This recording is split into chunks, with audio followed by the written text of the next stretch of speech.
Pelatih Sintayong melakukan reformasi besar-besaran di skuad senior timnas Indonesia. Sejumlah kebijakan kontroversial dilakukan pelatih asal Korea Selatan itu sejak menangani timnas Garuda pada Desember 2019 lalu. Sintayong menerapkan standar ketat dalam setiap pemilihan pemain untuk timnas Indonesia. Satu syarat wajib adalah mengenai usia pemain yang dipanggil tak boleh terlalu tua. Sintayong memang lebih suka menggunakan pemain muda untuk membentuk timnas Indonesia. Itu dibuktikan dengan rataan usia pemain timnas Indonesia saat ini yakni 22,9 tahun. Kebijakan Sintayong lantas menjadi mimpi buruk bagi pemain yang sudah berusia di atas 25 tahun. Padahal secara kualitas sebenarnya mereka masih memungkinkan dan layak membela timnas Indonesia senior. Namun kualitas tersebut tak diajukan Sintayong.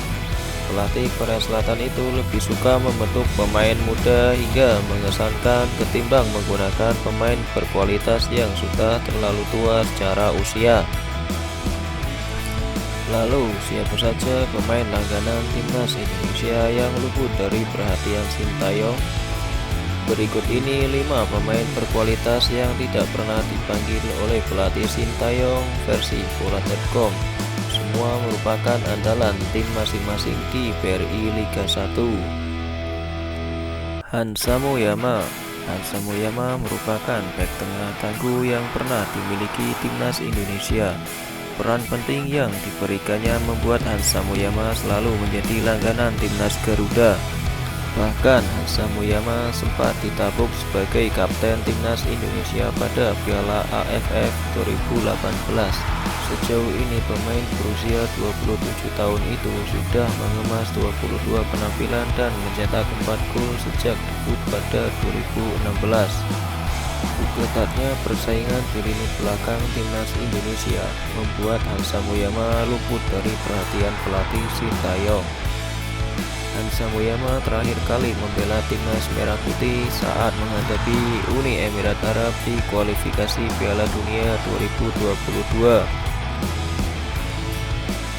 Sathril Ramdhani dikenal sebagai pemain lintas usia di timnas Indonesia. Sathril Ramdhani selalu menjadi andalan sejak membela timnas U19, U23, dan senior. Sathril mengawali debutnya bersama timnas Indonesia senior pada 2017. Sejauh ini pemain berusia 23 tahun itu sudah mengoleksi 9 pertandingan bersama timnas Indonesia. Namun, Sathril belum pernah membela timnas Indonesia yang diasuh oleh pelatih Sintayong. Laga terakhir Sathril bersama skuad Garuda terjadi ketika kalah 1-3 dari Vietnam di kualifikasi Piala Dunia 2022. Andik Firmansyah dulu merupakan pemain langganan yang dipanggil ke timnas Indonesia. Andik dikenal sebagai gelandang tangguh yang bisa diandalkan dalam membantu serangan.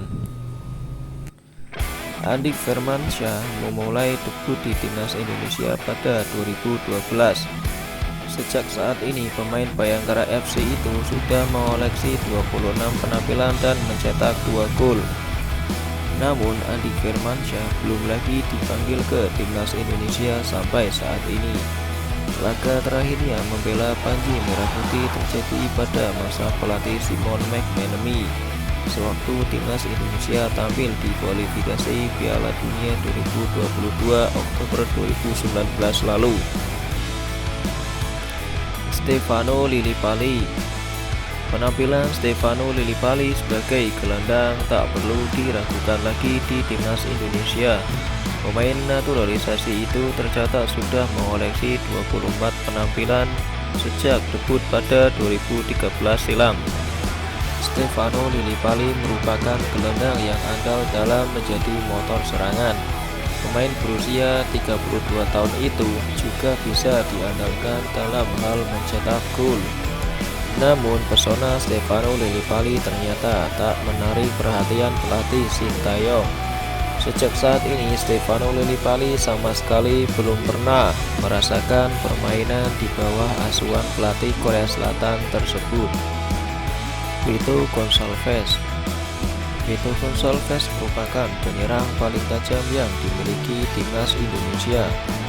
Predikat itu dibuktikan pemain naturalisasi tersebut setelah mencetak 10 gol dari 12 laga yang dimainkannya. Beto memulai debut pada 2018 saat dipercaya memperkuat timnas Indonesia oleh pelatih Bima Sakti Tukiman. Meskipun sudah tak mudah lagi, namun kenyataannya Beto masih mampu tampil tajam. Namun sayangnya, jasa Beto belum pernah digunakan oleh pelatih Sintayong. Usia yang sudah menyentuh angka 41 tahun diyakini sebagai penghambat bagi Beto untuk kembali ke timnas Indonesia. Demikianlah berita sepak bola yang dapat channel Free Kick Taker sampaikan. Terus dukung channel Free Kick Taker supaya dapat terus memberikan berita menarik lainnya dengan cara klik like dan subscribe serta komentar di kolom komentar. Terima kasih.